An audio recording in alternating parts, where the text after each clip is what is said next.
All right, here she is now. I know you can hear her, but let's talk about what you got going on today. Emergency vehicles. Yeah, so I mean, it's just going back to the big picture. The city of Tyler presented their budget earlier this week. Yes. So we're still breaking down different elements that, will affect you and your tax dollars and things that you might want to know about before they continue on with hearings, especially because they have 2 hearings before that budget is passed. So you can still get your voice out there. It's not final say. You as a taxpayer in the city of Tyler can have a say in how this goes. And these are, so I know you mentioned this is where you can hear your say, Yes. but these are public hearings. Do they have to Correct. sign up to speak? So, of course, at any public meeting like this, they're during the city council meetings on August 26th and September 9th. Okay. You go in there, there's a little iPad outside the door, you just type in your name, City of Tyler residents, and then you'll have a chance to speak on this as well. So all week we've been talking about different elements that are going into this budget. You may have saw the stories earlier this week that your water bill could go up. Yes. Property taxes are expected to increase as well. All these different things.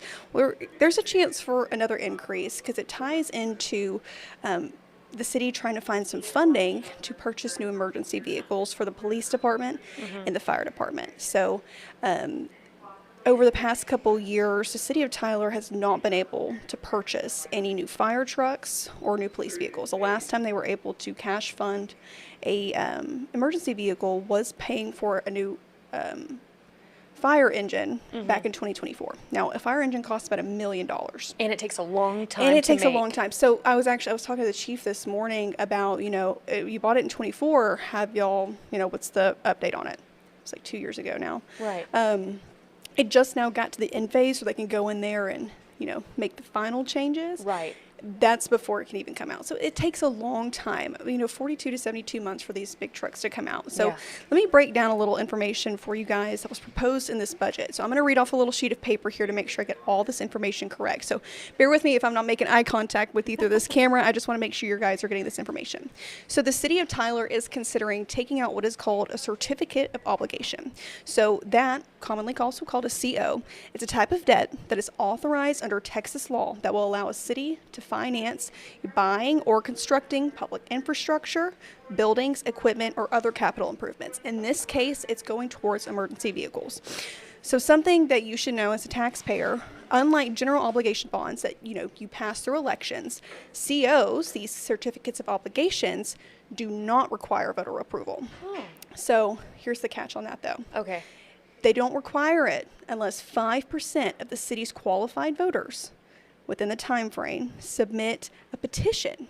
They sign a petition to, say we want an election to pass this money. So let me tell you how much money is on the table right now.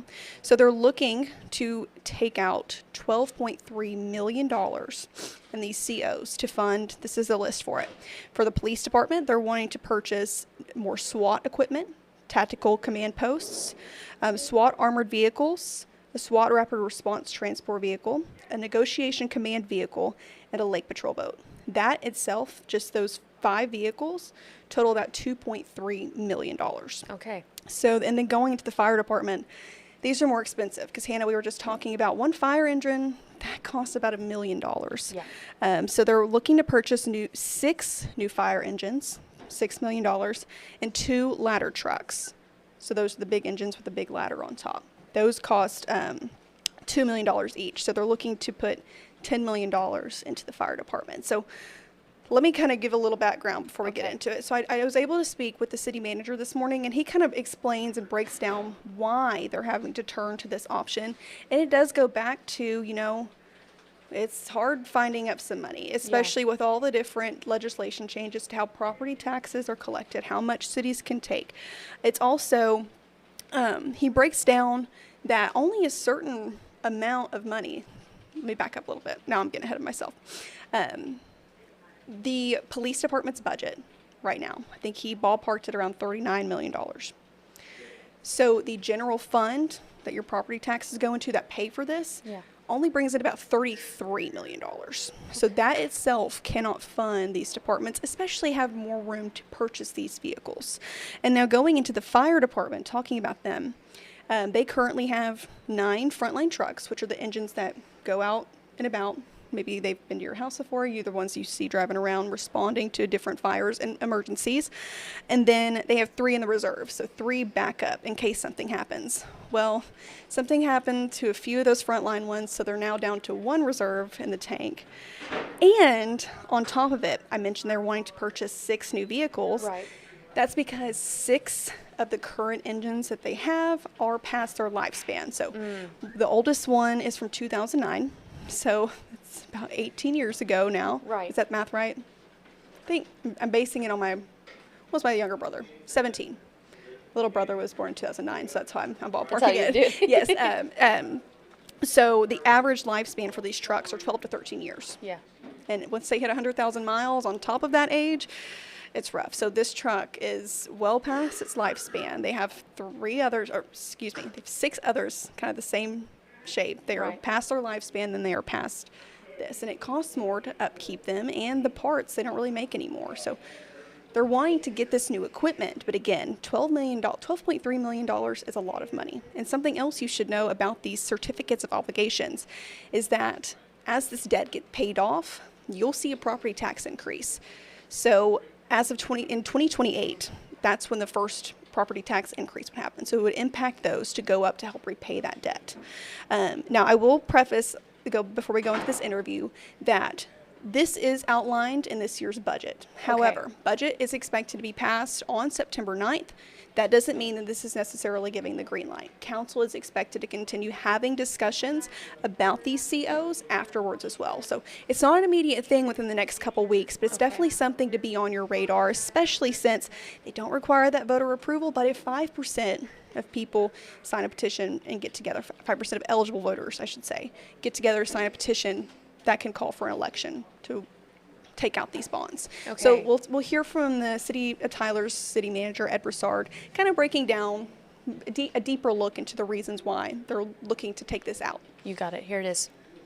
The city of Tyler has continually purchased, as far as fire engines for replacement, also fire ladder trucks, and those are big ticket items, and the cost of those has grown.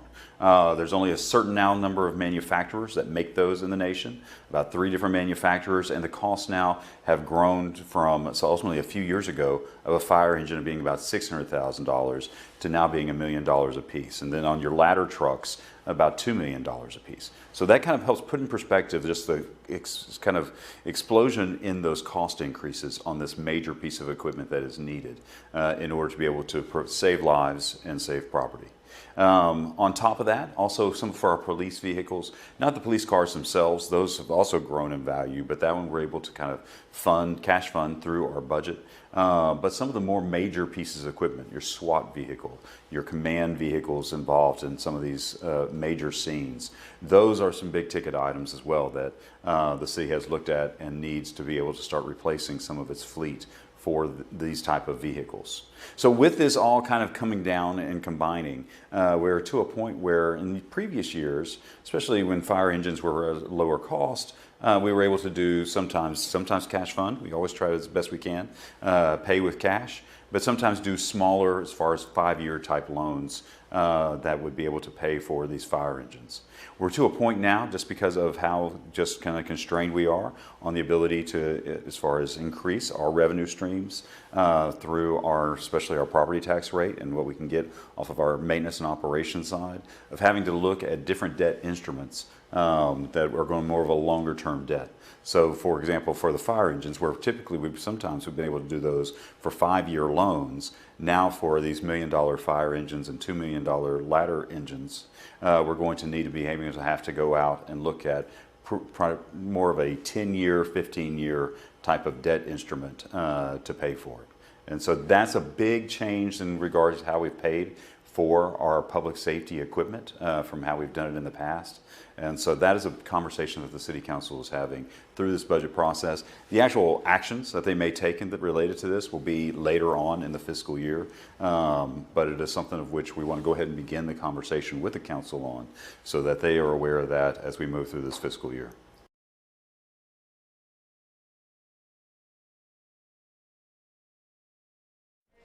Okay, so lots of key points to take away. And why not want to help our first responders have the best equipment possible for let's say, the worst day that comes your way. And there's two sides to it. Of course, we want to talk about how there is a need. I kind of explained that need from the fire department. Right. They want to get those 6 new engines since 6 are out of lifespan. It's costing a lot to keep them up. They're constantly breaking down. I went to the fire station this morning that houses the older ones. Right. They're leaking oil everywhere. They're having to go out of commission, in and out, and they've had to shut down the fire department a few hours these past couple weeks. So Because of the- correct. And this is off of Shiloh Road and 110. So near that Walmart area, it's Yes. Fire Station 8. So that lowers response times if there's not as many engines with it.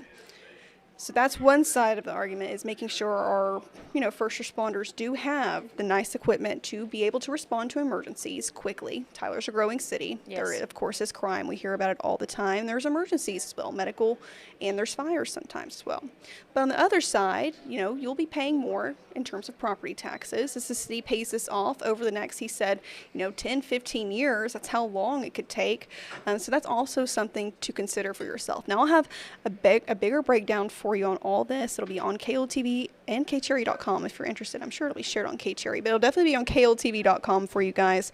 That way you can take a look, and I'll have some things hyperlinked, especially for a deeper description of what these COs are and what they can mean for you.